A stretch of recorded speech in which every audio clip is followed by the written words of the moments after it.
What's going on, guys? I'm Tyler, and in continuing my series of Disney movie reviews, I'm here to let you know that 101 Dalmatians is no perfect movie. And it at first follows 15 puppies who are kidnapped by fashion designer Cruella de Vil, who wants to use their pelts as fur coats. If you can buy into anybody getting past that, I salute you.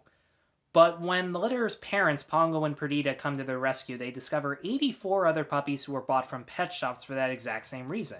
So the two of them decide to take the 99 puppies back home to London. Meanwhile, deVille and her henchmen, Jasper and Horace, are right behind them. Now, this was a movie that knew how to be simplistic in regards to characters and stories to make us understand everything with as little info as possible and still root for them. And it settles for just being a good movie, nothing else, but that was the kind of movie that the studio needed. Because at the time, they had just finished making Sleeping Beauty, it cost a ton, it was not a box office success, believe it or not, and it almost bankrupted the studio. So art director Ken Anderson, in a chance to possibly cut the costs, used this technique called xerography, where drawings are photocopied onto the celluloid as opposed to just drawing and inking everything. And it had mixed results. Walt Disney wasn't a big fan of it because he felt like that technique took the fantasy elements, because that technique is the reason from Dalmatians to The Rescuers, every Disney movie from that point had this sketchy look where everything seemed to have been drawn with pencil.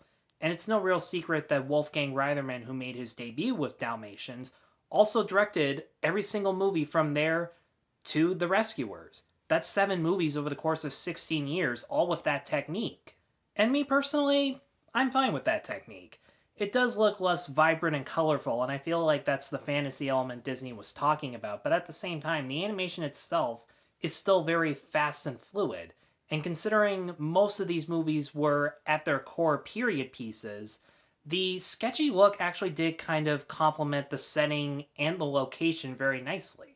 And I think what sums up why we root for this family of dogs, even though there are so many of them, they all have one trait personalities, and that does kind of include the parents, can be summed up by the best scene in the movie where it's just the family sitting at home watching a TV show. And in the show is a dog that uses its wits to outwit a bumbling human villain. Just like the movie itself, where the dogs are using their wits to outnumber and outwit dumb human villains.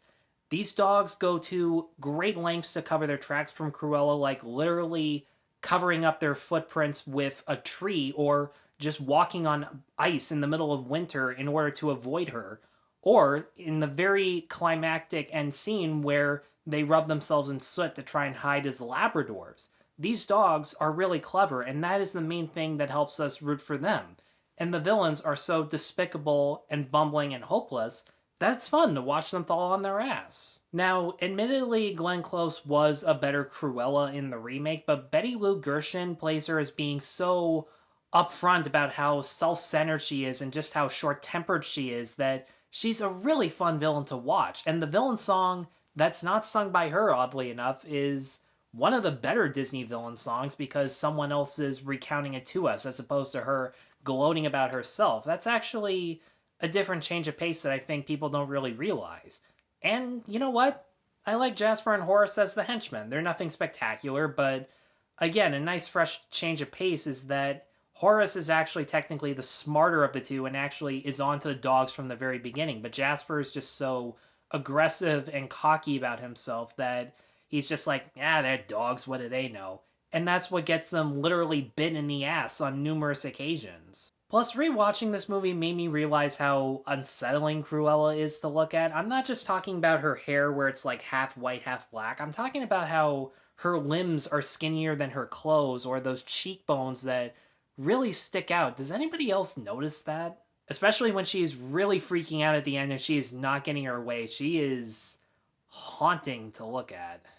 Now, for a movie that knows how predictable it is and how it settles for smaller stakes as a result, I feel like if they did have a little bit more money, they could have raised the tension during a couple moments, especially during the climax where the dogs are all inside of this truck and the henchmen are chasing them on a highway. And without spoiling anything, the dogs don't really do anything. They're basically sitting ducks. And I feel like that was the point, to raise the tension where they're out of options and the most they can do is hope and pray. But I didn't really feel that type of suspense, mostly because the majority of those shots feature the humans either driving the cars or swerving in and out of roads. And there wasn't really much to it, in all honesty. So 101 Dalmatians was a movie that knew exactly what it was.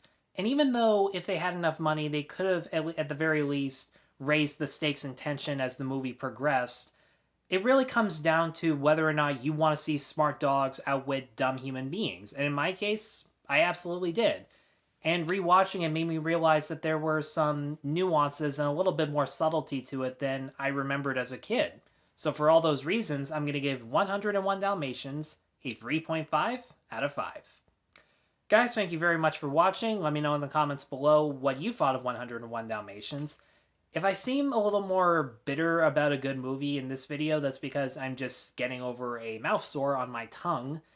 It's really been fucking up my ability to get more ahead of these videos, but I'm feeling pretty good right now. So yeah, be sure to stay tuned for more reviews and be sure to like and subscribe. Take care.